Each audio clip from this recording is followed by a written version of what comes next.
So hey guys, welcome to study skill success. Then guys, आज की इस video में हमारा जो टॉपिक है वो रहने वाला है पुष्पी पादपों की आकारिकी। हमने प्राणी जगत शुरू किया था, लेकिन उसका जब एक सेशन हमने किया तो काफ़ी सारे स्टूडेंट्स ने बोला कि ये सिलेबस से हट गया है। तो सिलेबस तो अभी तक चेंज नहीं हुआ है, तो मैंने इस टॉपिक को होल्ड कर लिया है जब तक कि इन्फॉर्मेशन ब्रोशर नहीं आ जाता।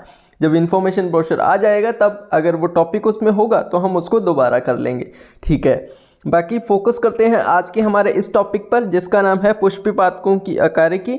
103 टोटल इसके क्वेश्चंस है। 3 से 4 पार्ट्स में इस पूरे के पूरे चैप्टर्स को हम कंप्लीट कर लेंगे। चलिए बात करते हैं पहले प्रश्न पर। पहला क्वेश्चन कुछ इस प्रकार से है कि एरिल किसका खाने योग्य भाग है। ये क्वेश्चन 87, 99, 05, 06 4 सालों में लगातार नहीं 4 सालों में पूछा गया है। तो एरिल किसका खाने योग्य भाग होता है? केला, लीची, आम, सेब। ठीक है, तो सबसे पहले एरिल की अगर हम बात करें तो एरिल जो होता है तो वो बीज के जो बाहर का आवरण होता है ना, बीज के बाहर का आवरण उससे विकसित होता है। और यहाँ पर एक मात्र ऐसा फल है जो कि है लीची, जो कि बाहर के आवरण से विकसित होता है। तो लीची इसका बिल्कुल राइट आंसर हो जाएगा। ठीक है, तो इसका राइट आंसर क्या होगा? ऑप्शन नंबर बी, लीची। चलिए नेक्स्ट क्वेश्चन है, मूंगफली का फल होता है फली, कैरियोप्सिस, बेरी या फिर नट।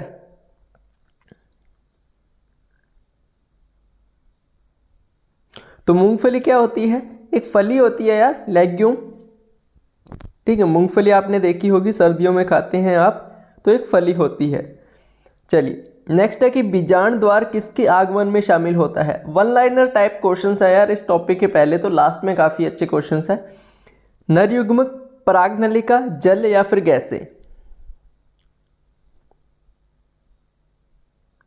तो जो अंकुरण होता है उसके दौरान जो बीजांड द्वार है वो जल अवशोषित करने का कार्य करते हैं। तो यहाँ पर जल जो है बिल्कुल इसका राइट आंसर हो जाएगा, यानी कि ऑप्शन नंबर सी। चलिए अगला प्रश्न, परिभ्रूणपोष होता है।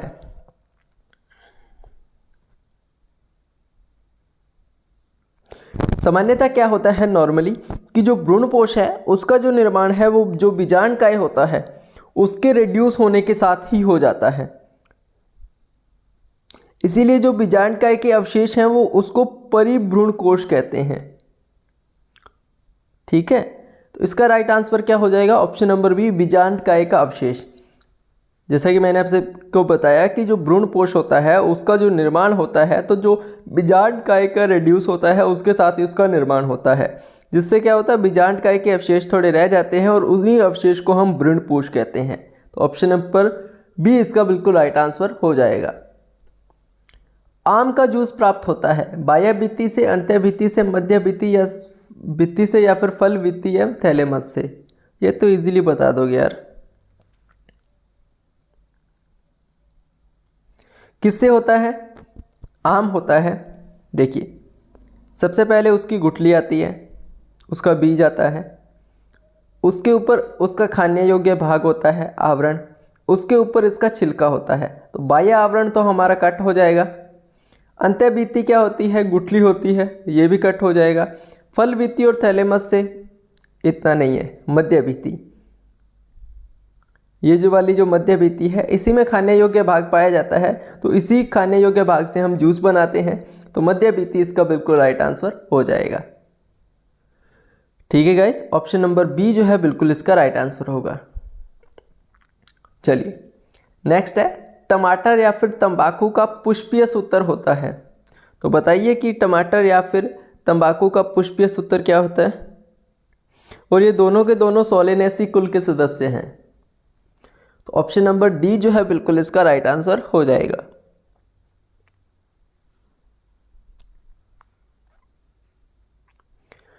अगला प्रश्न है आपका, मूंगफली में भोजन या फिर तेल भंडार पाया जाता है बाह्य भित्ति में, मध्य भित्ति में, भ्रूणपोष में या फिर बीज पत्रों में।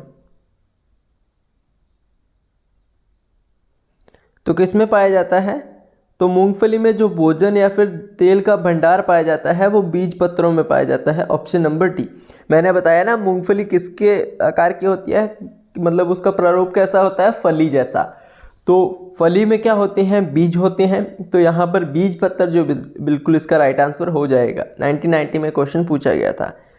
टैगमेन अंत्य बीज चौल विकसित होता है बीजांडवरण से, निभाग से, आंतरिक अध्यावरण से या फिर बाह्य अध्यावरण से।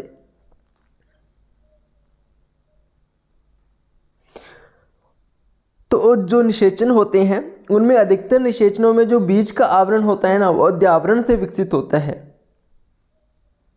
तो इस बिहार पे हम बोल सकते हैं कि जो अंत्य बीज चौल है यानी कि टैगमेन जो है वो आंतरिक अध्यावरण से विकसित होता है।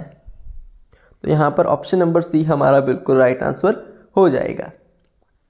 चलिए अगला प्रश्न। सजीव प्रजता यानी कि विविपैरी लक्षण होती है समोद्भिद की, मरुद्भिद की, जलोद्भिद की या फिर लवणोद्भिद की।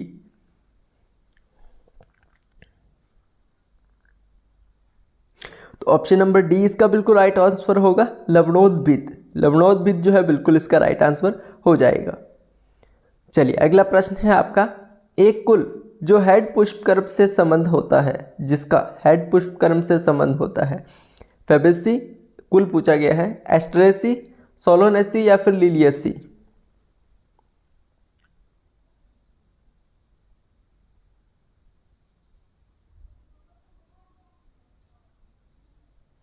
यहाँ पर ऑप्शन नंबर बी इसका राइट आंसर होगा, एस्टेरेसी जो है बिल्कुल इसका राइट आंसर हो जाएगा।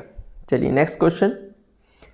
नया केले का पौधा विकसित होता है राइजोम प्रकंद से, सकर यानी कि अंत्य बुस्तारी से, स्टोलोन यानी कि बुस्तारी से या फिर बीज।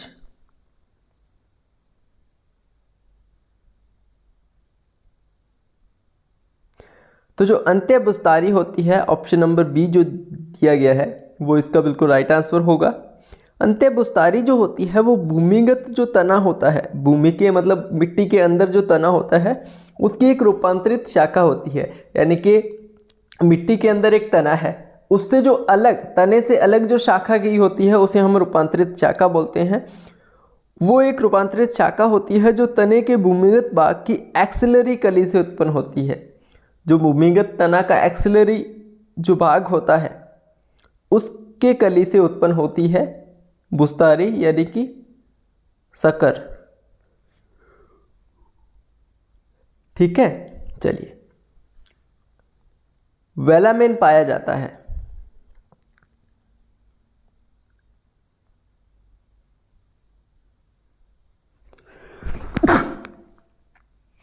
सॉरी,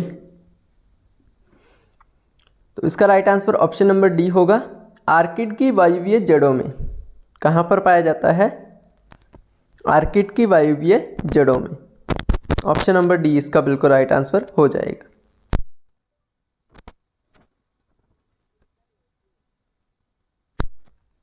चलिए अगला प्रश्न। अगेव में कायिक वर्धी प्रजनन होता है, कहाँ पर होता है आप बताइएगा।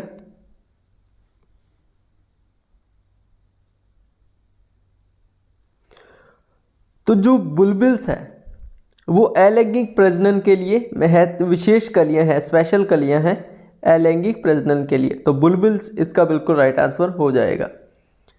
चलिए नेक्स्ट क्वेश्चन है। युक्त कोशी सिंजेनेसियस अवस्था पाई जाती है। तो यार अगर वीडियो आपको पसंद आ रही है तो प्लीज़ यार वीडियो को लाइक ज़रूर कीजिएगा। एंड जितने भी आपके फ्रेंड्स हैं जो कि नीट 21 की प्रिपरेशन कर रहे हैं और हिंदी मीडियम से संबंध रखते हैं, उनके साथ इस वीडियो को शेयर ज़रूर कीजिएगा ताकि उनको भी इन वीडियोस का जो पूरा बेनिफिट है वो मिल सके। इसका right answer option number A हो जाएगा, एस्टेरेसी में जो है बिल्कुल इसका राइट आंसर हो जाएगा। चलिए अगला प्रश्न है आपका। मैंगीफेरा इंडिका का फल होता है बेरी, ड्यूब, कैप्सूल, संपूट यानी कि सिलिक्वा।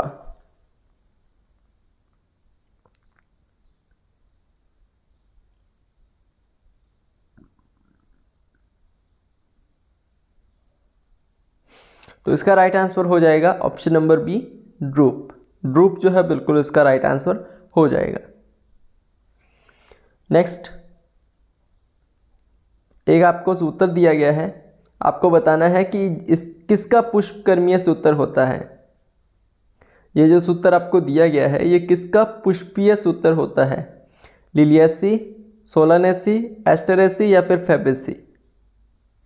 तो इसका राइट आंसर हो जाएगा ऑप्शन नंबर सी, फैबेसी। आगे अगला प्रश्न, कॉलीफ्लावर का वानस्पतिक नाम है।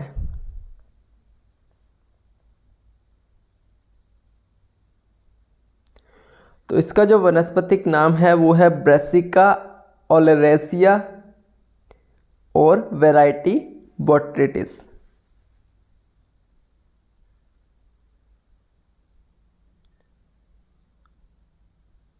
अरे यार, इसमें एक मिनट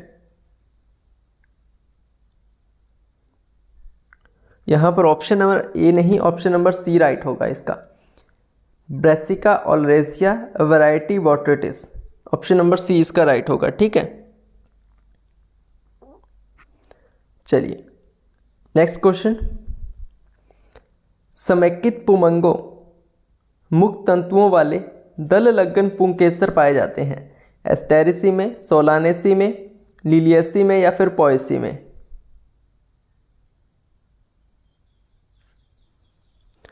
जो ऑस्टेरेसी है इसका बिल्कुल राइट आंसर होगा। एंड ऑस्टेरेसी में मुक्त तंतु वाले, जो मुक्त तंतु होते हैं वो 5 पुंकेसर होते हैं, परंतु जो पुमंग होते हैं वो संयुक्त होकर यानी कि एकजुट होकर वर्तिका के चारों तरफ एक नलिका बनाते हैं। ठीक है, चलिए नेक्स्ट क्वेश्चन, सजीव प्रजता होती है। देन ऑप्शन नंबर बी इसका बिल्कुल राइट आंसर होगा, एपिटेरेनियन बीज पत्रों के साथ बीज अंकुरण। अगला प्रश्न, फल के भीतर बीज का अंकुरण क्या कहलाता है। ये तो यार सबको पता होगा,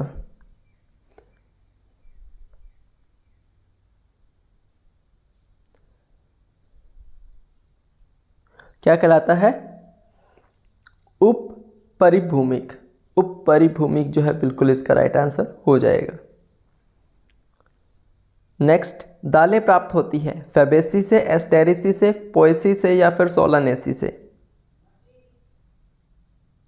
तो आप सभी को पता होगा कि दालें जो होती है, जितने भी वेजिटेबल्स सब्जियां होगी, जितने भी दालें होती हैं वो फैबेसी कुल से संबंधित होती हैं, यानी कि ऑप्शन नंबर ए बिल्कुल इसका राइट आंसर होगा। ठीक है, चलिए अगला प्रश्न है आपका, बहुवर्षीय पौधे द्विवर्षीय पौधे से भिन्न होते हैं क्योंकि इसमें आपको डिफरेंस बताना है बहुवर्षीय पौधों एंड द्विवर्षीय पौधों में कि क्या एक स्पेशल होता है। देखिए ऑप्शन नंबर डी इसका राइट आंसर होगा। बहुवर्षीय जो पौधे होते हैं वो 2 वर्ष से अधिक तक जीवित रहते हैं और ये एक स्पेशल मौसम के दौरान फल और फूल उत्पन्न करते हैं। ये इनमें एक विशेष रूप होते हैं।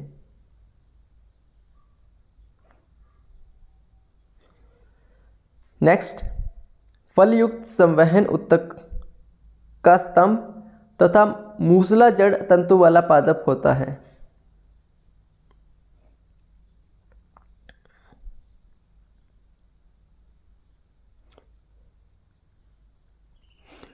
तो द्विबीजपत्री जो पत्रियां होती हैं उनमें मूसला जड़ तंत्र पाया जाता है, तो द्विबीजपत्री जो है इसका बिल्कुल राइट आंसर हो जाएगा।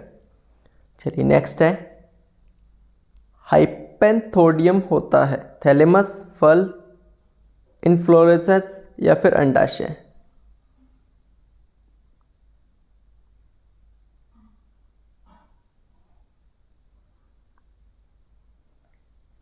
तो राइट आंसर होगा ऑप्शन नंबर सी, इन्फ्लोरेसेंस यानी कि पुष्पक्रम को क्या कहते हैं हम, हाइपेंथोडियम।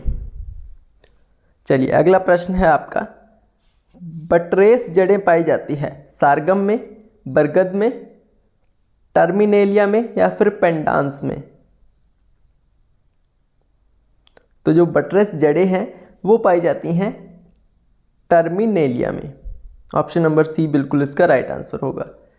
चलिए अगला प्रश्न, चतुर्दीर्घी पुंकेसर किस कुल में पाए जाते हैं? मालवेसी में, सोलानेसी में, क्रूसीफेरी या फिर लिलियेसी?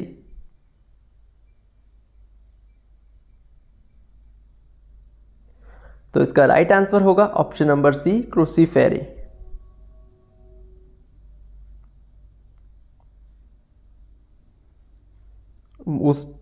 उसका एग्जाम्पल मस्टर्ड बिल्कुल राइट एग्जाम्पल होगा, यानी कि सरसों। निम्न में से कौन सा एक सत्य फल है? सेब, नाशपाती, काजू या फिर नारियल?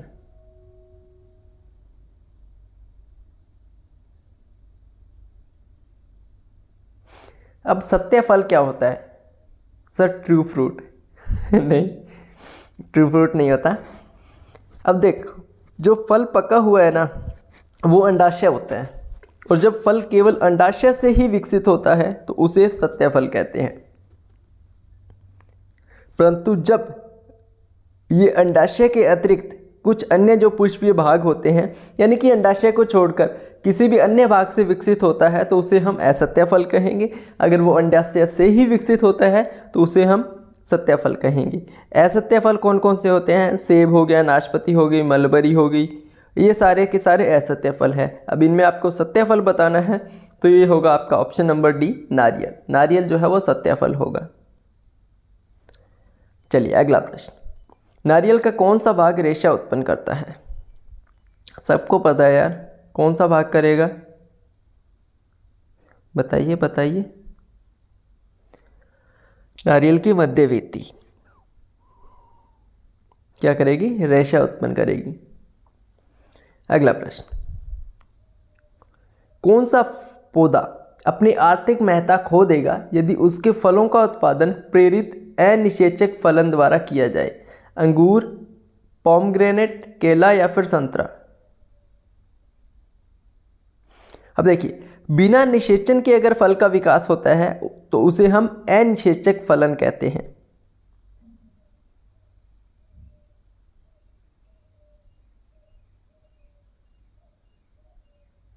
तो यहां पर राइट आंसर जो हो जाएगा वो हो जाएगा पोमग्रेनेट, यानी कि अनार। चलिए आज का आपका लास्ट क्वेश्चन है, निम्न में से कौन सा वक्तव्य पादप प्रजाति व इसके उपयोग के लिए सत्य है?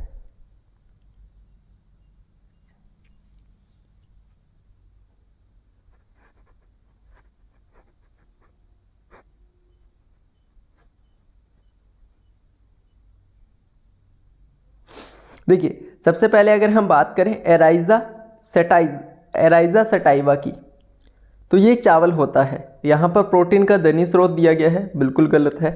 सी की बात करें तो ये है रिकिनस कम्युनिस, ठीक है। ये अरंडी होता है, जो अरंडी के तेल का स्रोत होता है। यहाँ पर महत्वपूर्ण खाने योग्य अन्न लिखा गया है, तो अरंडी कोई भी महत्वपूर्ण खाने योग्य अन्न नहीं है, तो ये भी गलत हो जाएगा।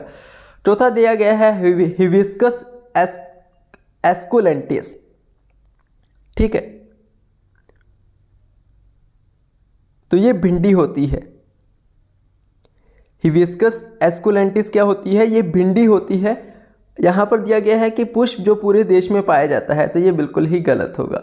लेकिन बी जो दिया गया है मोनिहोट यूटिलिसिमा, जिसके आगे दिया गया है मुकंद, जो मुख्यतः केरल में पाया जाता है, तो ये बिल्कुल इसका राइट आंसर हो जाएगा, यानी कि ऑप्शन नंबर बी जो है बिल्कुल इसका राइट होगा।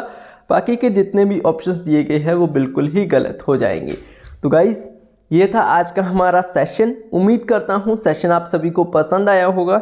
ऐसे ही सेशंस, ऐसी ही वीडियोस आगे भी इस चैनल पर आप सभी को मिलने वाली है, तो उसके लिए आप चैनल को सब्सक्राइब करके बेल आइकन को जरूर प्रेस कर लीजिएगा।